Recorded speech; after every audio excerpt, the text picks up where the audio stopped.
C'est un sujet très brûlant. C'est dommage que Valentin ne soit pas là pour l'instant, mais il va peut-être nous rejoindre. C'est la question de la conversion. La conversion, alors dans tous les sens du terme, c'est-à-dire la conversion des Juifs vers le christianisme, la conversion des païens vers le judaïsme, enfin bon, voilà.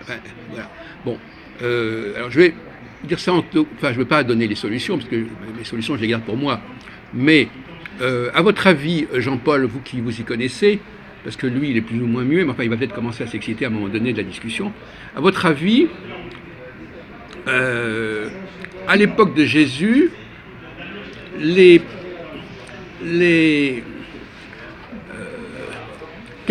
quoi s'agissait-il? Il s'agissait de se convertir au judaïsme pour les païens, d'une certaine manière. C'est-à-dire que, est-ce que c'est pas ça la thèse? C'est-à-dire que Jésus considérait que voilà, c'était la nouvelle alliance, et les païens voulaient participer à cette nouvelle alliance. Alors comme cette nouvelle alliance était faite pour les juifs, les païens voulaient devenir juifs, en passant par Jésus. Avant Saint Jean-Baptiste et le Christ, les païens, il y avait un mouvement de païens qui judaïsaient déjà. Oui. Qui étaient acceptés, non pas dans le temple, mais qui étaient acceptés dans la partie des gentils, là, qui judaïsaient et qui essayaient de pratiquer certaines oui. Rites juifs. Voilà. Et la pratique des rites juifs, c'est une forme de conversion déjà. Ouais, il y avait déjà ce pratique. Mouvement. La conversion se fait normalement par l'adoption d'un certain nombre de pratiques. Il y avait déjà ce mouvement, et ensuite... Est-ce que le baptême, par exemple, c'est une pratique qui sert de moteur à la conversion, d'une certaine manière? Donc, alors, ça c'était les Juifs qui faisaient ça. Ensuite, il y a eu la conversion des chrétiens, donc des premiers chrétiens, donc des Juifs qui sont devenus chrétiens et des païens. Ils se sont convertis à quoi? Au christianisme, après. Oui, le christianisme, c'était le judaïsme, c'était le néo-judaïsme. Non, c'est vraiment le... Non.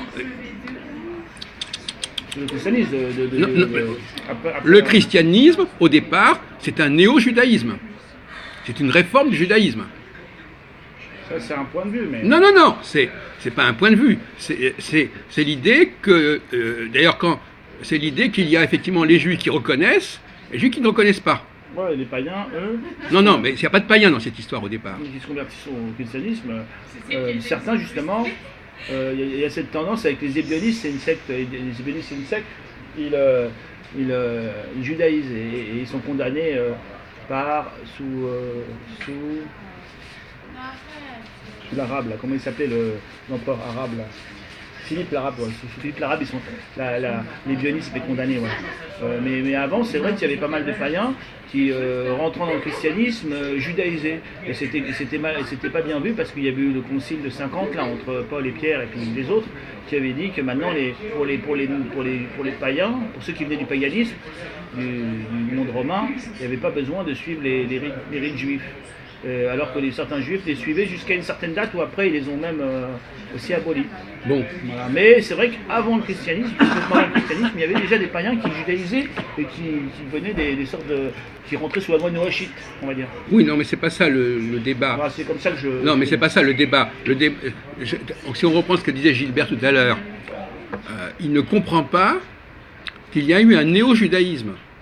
C'est-à-dire qu'il y a les juifs qui restaient fidèles à l'ancienne alliance et les juifs qui avaient adopté la nouvelle alliance, au sens de Jérémie et de l'Épître aux Hébreux.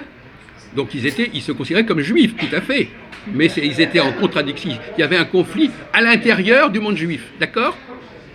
Il y avait un conflit à l'intérieur du monde juif entre ceux qui suivaient Jésus et ceux qui ne le suivaient pas. Mais c'était à l'intérieur du monde juif. Et donc ils se convertissaient. Pour pouvoir se convertir au christianisme, il fallait être né juif au départ. C'était une condition nécessaire, pas suffisante. Il fallait être né juif, puisque la Sainte Alliance était réservée, la Nouvelle Alliance était réservée aux Juifs, mais il fallait quitter l'Ancienne Alliance et adopter la Nouvelle Alliance, toujours pour les Juifs. Vous savez très bien que les deux alliances sont réservées aux Juifs. Hein. Bon.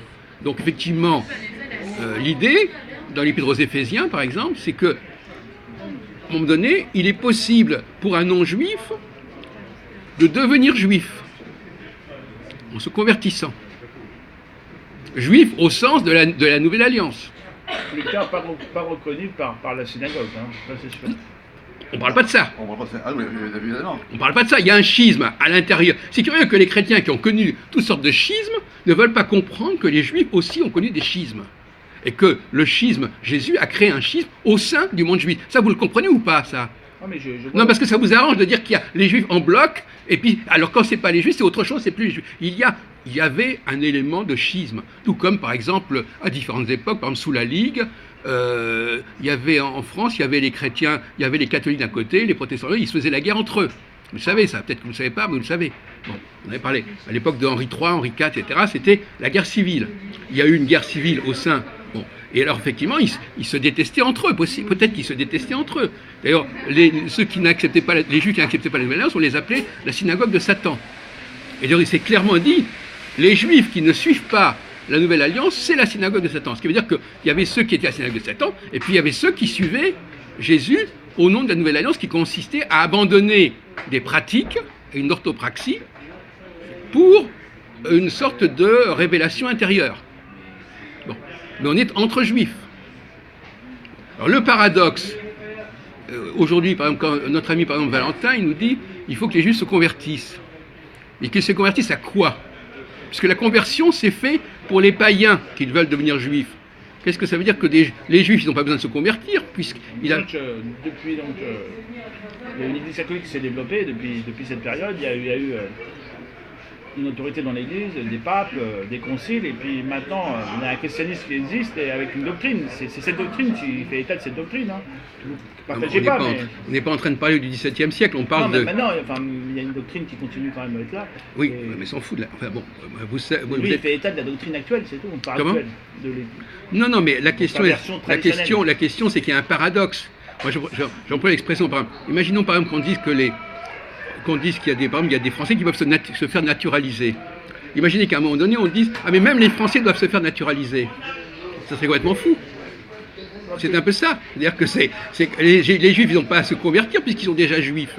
Ils peuvent tout au plus accepter d'aller dans le parti de la Nouvelle Alliance et d'abandonner Ce qui est intéressant, mon cher René Louis, c'est que c'est très truqué. Au lieu de dire... Surtout que les apôtres, ils ont développé une doctrine, les apôtres, les 12 ont développé une... Après, quand il y a eu Matthias qui a remplacé Judas, là, oui. Il y avait les 12 plus le 13e, c'est Saint Paul, ils ont développé une doctrine, donc après avoir reçu l'Esprit, oui. Et à partir de là, ils convertissaient juifs et non et grecs, et ils les faisaient chrétiens. Les Juifs n'ont jamais pu être traités comme les païens. Je suis désolé. Apparemment si. Non, les païens... Non, c'est la somme contre... Dans l'Épître aux Éphésiens, il est dit que même les non-juifs, que la frontière entre les juifs et les non-juifs, ça ne veut pas dire que les juifs sont les non-juifs, ça veut dire simplement que les non-juifs pourront éventuellement rejoindre. Une catholique, elle est comme ça. Elle est comme ça, c'est pas moi qui l'ai faite. Que les juifs n'ont jamais été des païens. Non, mais oui. Non, mais lui, il dit qu'à un moment donné, jamais les juifs n'ont été assimilés à des païens. Non. Si vous prenez par exemple la somme contre gentil, on est au IIIe siècle, mon vieux. Non, mais déjà dans le temps, il y avait eu des traités, d'autres traités. Ça veut dire les gentils, c'est qui? C'est ceux qui ne sont pas chrétiens, païens, les musulmans et les juifs. Hein. C'est clair. C'est les noms, ceux qui appartiennent pas à la maison d'Israël, étant donné que le christianisme est considéré comme une nouvelle Israël. La somme contre gentil, au commencement étaient les païens. Voilà, c'est clair. Donc, c'est pas votre avis, mais c'est l'avis de l'Église. Mais non, mais c'est pas. On parle pas de ça. On parle de la façon dont ça s'est passé dans les premiers siècles de notre ère. On parle pas de ce qui s'est passé 10 siècles plus tard. Dès le départ, ils ont converti des Juifs et des. Non, ils n'ont pas converti. Non, ils n'ont pas. Attendez. Ils ont converti des. Donc vous jouez sur le mot converti. Exactement. Le sujet, c'est justement ça. Je m'attendais à ce que vous jouiez sur le mot conversion. Les conversions des Juifs n'avaient pas la même signification que la conversion des païens. Vous comprenez ça? Vous mettez ça dans la tête ou pas? Non, vous n'avez pas compris apparemment, ou vous ne voulez pas comprendre. Les Juifs, on leur demandait simplement d'adhérer à la Nouvelle Alliance, et les païens, eux qui n'étaient pas juifs du tout, il fallait qu'ils passent par une procédure tout à fait différente pour se joindre à ce groupe-là. Ils n'étaient pas du tout. Vous ne pouvez pas imaginer une seconde qu'ils étaient sur le même pied. Non, je ne marche pas. Historiquement, il y avait le paganisme et il y a eu une sortie du paganisme qui s'est faite à différents endroits, à différentes étapes. Bon, la sortie du paganisme, il y en a une qui est très nette, c'est... je ne saurais pas dire si c'est avec Moïse ou avant Moïse. Déjà, là j'en sais rien. Mais je veux dire, déjà, la culture hébraïque est une sortie du paganisme. Comment ça s'est fait? Mais on peut déjà là parler de sortie du paganisme avant même qu'il y ait eu le Jésus et tout ça, tu vois. Donc le paganisme et le non-paganisme sont définissables bien avant Jésus. Je ne vois pas très bien le... Dans l'évangile, Oui, bon alors justement. Dans l'évangile, même quand il y a des groupes à un moment de beaucoup c'est des juifs, des foules qui sont convertis après des miracles, ils sont tous baptisés, hein, ils reçoivent le baptême, donc il y a un baptême, donc c'est bien qu'ils rentrent par le baptême dans une nouvelle alliance, dans une nouvelle loi. En tout cas, il y a un baptême. La nouvelle alliance, la nouvelle alliance est réservée aux juifs. Non, elle est réservée aux juifs. Ils reçoivent un rite de baptême. Alors, donc il y a un miracle. Il y a un miracle. Ce que j'appelle le miracle. Ils font imposer les mains, je crois. Voilà. Pour certains qui deviennent. C'est ça. Et pareil pour les païens. Enfin, donc finalement, il y a un miracle. Il y a un miracle. Le rite est le même. Le miracle, c'est que les païens deviennent des juifs. Voilà.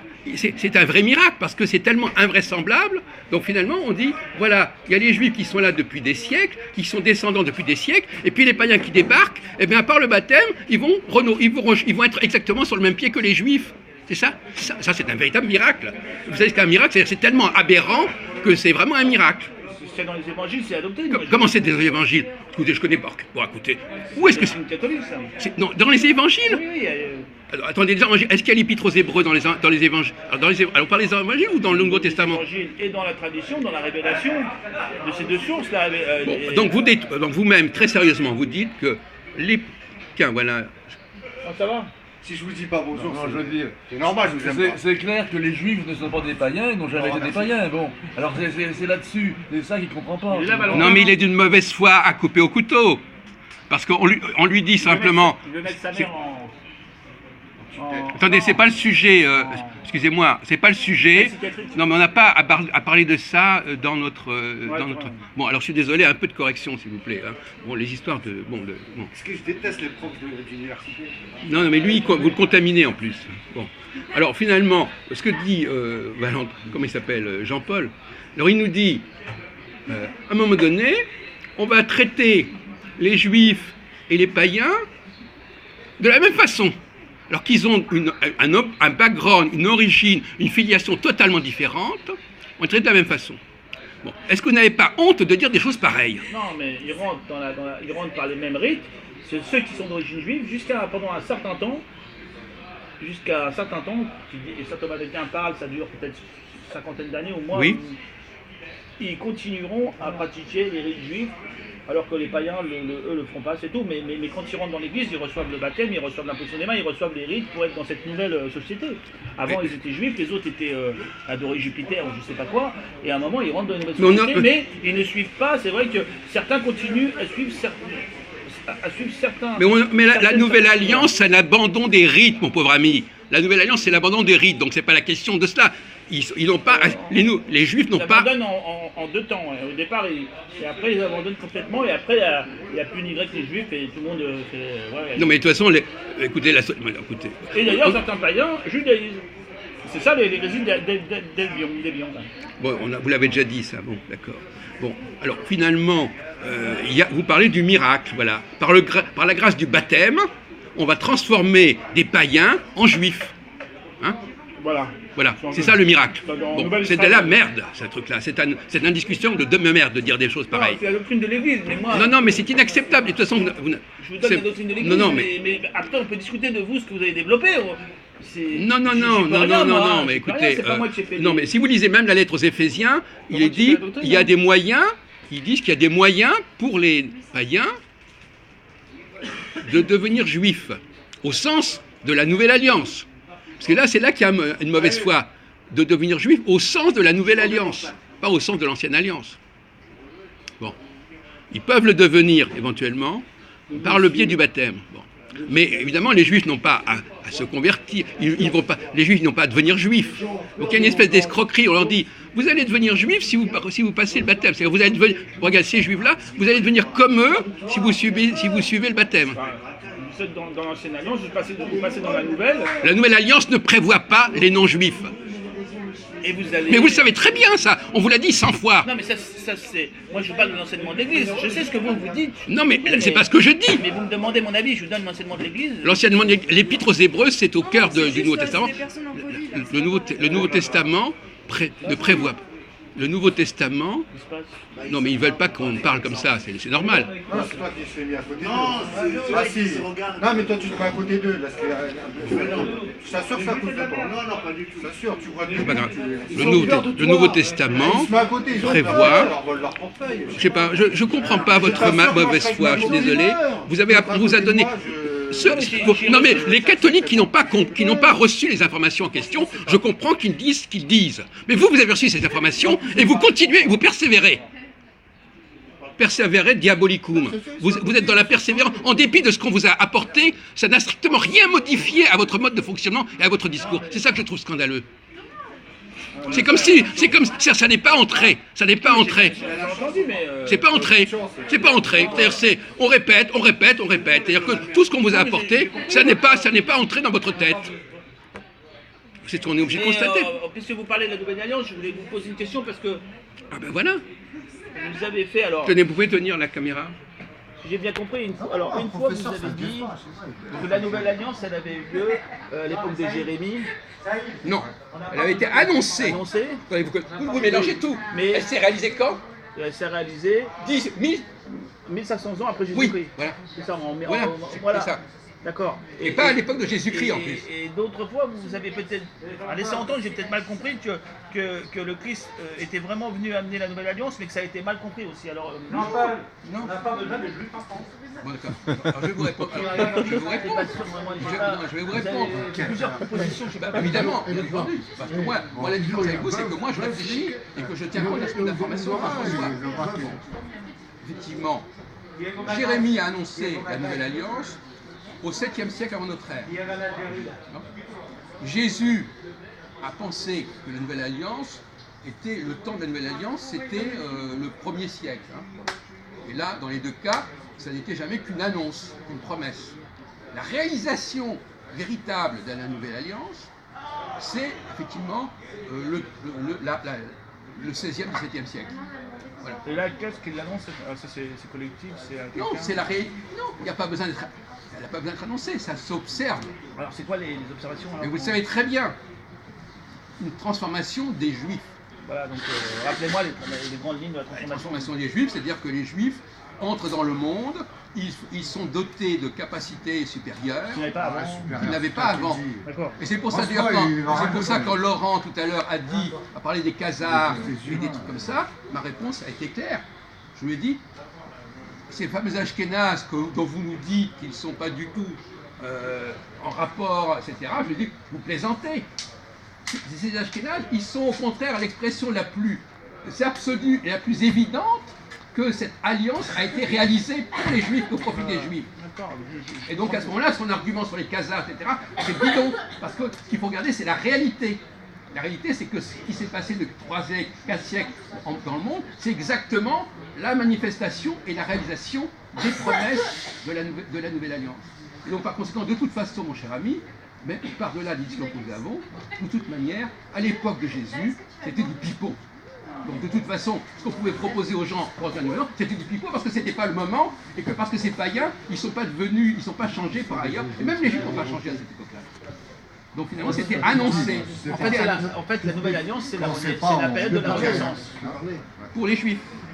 Oui, la Renaissance du monde, de notre monde, de notre ère. Non, mais non, c'est ça, si vous voulez, c'est les grandes découvertes. On appelle la Renaissance, nous. Oui, non, mais ce qui est important, c'est le rôle qu'ont joué les Juifs dans la modernité. Ah oui, compris, oui.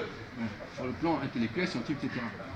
Et c'est ça c'est là qu'il y a la réponse de la Nouvelle Alliance. Et effectivement, le cas de Spinoza est intéressant, parce que Spinoza, il a été excommunié de la communauté d'Amsterdam, Et il a même été attaqué et même blessé par un personnage.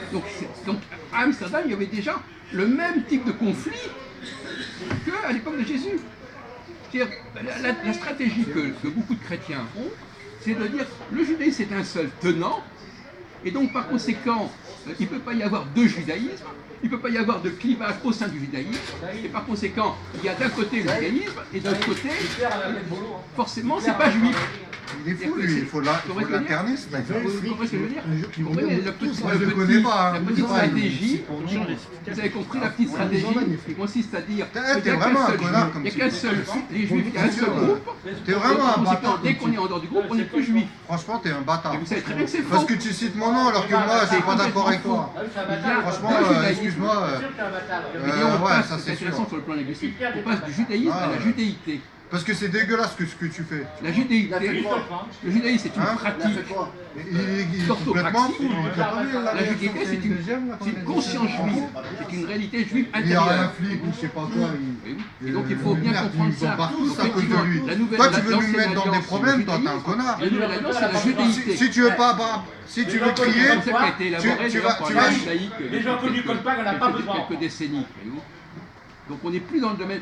Aujourd'hui, les juifs ne sont plus dans le champ. Il y a effectivement les juifs qui continuent à pratiquer le judaïsme, mais une grande partie des juifs, aussi bien en diaspora qu'en Israël, sont dans la judéité. Ils sont Alors. juifs par leur capacité intérieure. Alors, je vais te dire une chose.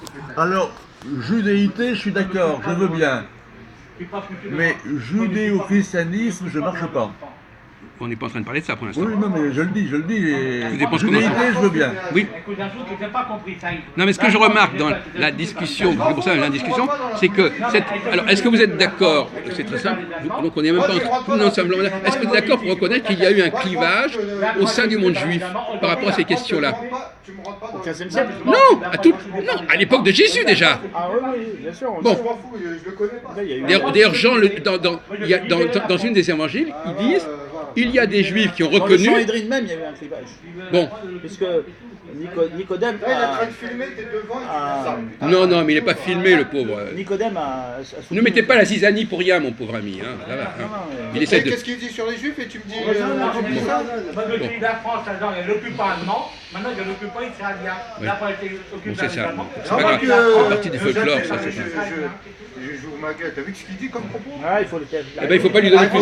Il faut pas lui donner plus Non, mais d'importance. excuse-moi, il faut. Non, mais occupez-vous de lui si ça vous amuse. Bon, alors, donc effectivement, j'aimerais que nous abordions calmement cette question. Il y a en effet un clivage au sein du monde juif qui s'est produit.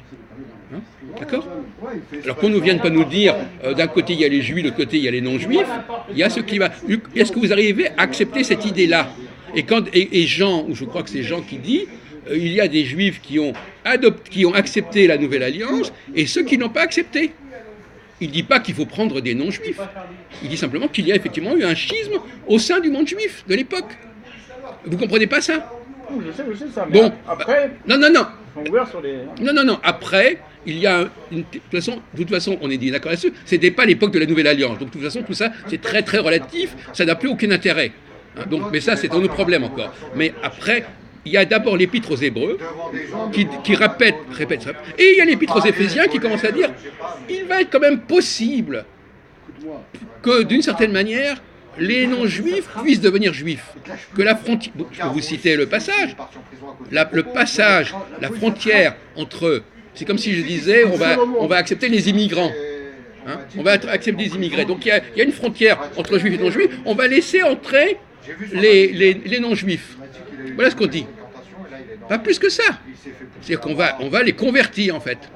Mais on ne va pas convertir les juifs. Les juifs, ils n'ont pas besoin d'être convertis. Ils sont. Il n'y a plus de conversion. Dans la Nouvelle Alliance, il n'y a plus de conversion. La conversion, c'est d'être juif. La seule chose, c'est, même les juifs de l'Ancienne Alliance, ils sont atteints par la Nouvelle Alliance. C'est ça que vous ne comprenez pas. La Nouvelle Alliance, elle s'impose à tous les juifs, qu'ils soient ou non ceci ou cela. Vous comprenez? Est-ce que vous avez compris ça? Ce que je veux dire, c'est que quand même, chez les juifs actuellement, quand ils deviennent chrétiens ou musulmans, on les appelle convertis. Et ils sont, leur propre communauté les appelle convertis. Et alors? Non, enfin, je veux dire, c'est voilà, c'est Non, mais la attendez, conversion, c'est de passer d'une religion à une autre, voilà, c'est la conversion. Non. dans le cas de la Nouvelle Alliance, dans le cas de la Nouvelle Alliance, il n'y a pas, dans le cas de la Nouvelle Alliance, on n'est plus dans l'orthopraxie. Vous avez compris ça? On n'est plus dans l'orthopraxie. Donc même ceux qui se disent ne pas croire à la Nouvelle Alliance, ils sont malgré tout dans la Nouvelle Alliance de fait. Vous comprenez ça? C'est-à-dire quel que soit ce qu'ils peuvent dire, puisque Dieu a décidé que de toute façon, quels que soient les enseignements, c'est quelque chose qui est en eux. Ils peuvent même plus décider d'être ou non juifs. Ils peuvent non plus décider d'être pratiqués ou pas. C'est quelque chose qui n'existe plus. Ces juifs qui étaient en Arabie au moment de l'islam, quand ils rentrent dans l'islam, certains sont convertis ou sont rentrés dans l'islam. Est-ce que là il y a conversion ou c'est pareil? C'est la même démarche, vu que l'islam quand même... On vient de vous expliquer que de toute façon, la transformation annoncée par Jérémie et Jésus, elle n'aura lieu qu'au XVe siècle ou au XVIe siècle. Donc de toute façon, donc ça c'est la réalité. Maintenant, il peut y avoir eu effectivement... comment on parle de cette conversion de certains juifs en Arabie Saoudite dans l'islam? Et pourquoi pas? Non, je veux dire, comment ça se traite, comment ça, pour avoir une vue d'ensemble générale et coordonnée? Attendez, je vois pas très bien. Quelle est la raison? Il y a des gens qui pratiquaient le judaïsme au 7e siècle. Et alors, qu'est-ce que ça change? Ils sont rentrés dans l'islam. Est-ce que l'islam c'est une sorte d'extension du christianisme? Est-ce que c'est un peu la même chose? Non, mais les gens ils font ce qu'ils veulent. Attendez, je vous ai expliqué que on ne choisit pas d'être juif. Vous comprenez ce que ça veut dire? On ne se convertit pas au judaïsme, on ne choisit pas d'être juif d'après la Nouvelle Alliance. Donc, qu'on soit un juif qui aille à la synagogue ou pas, ça ne change strictement rien. Parce que ce que vous avez semblé avoir compris, c'est que tant que l'on pratique l'Ancienne Alliance, on n'est pas dans la Nouvelle Alliance. C'est faux. Parce que la Nouvelle Alliance, elle est imposée à tous les Juifs qu'ils pratiquent ou ne le pratiquent pas.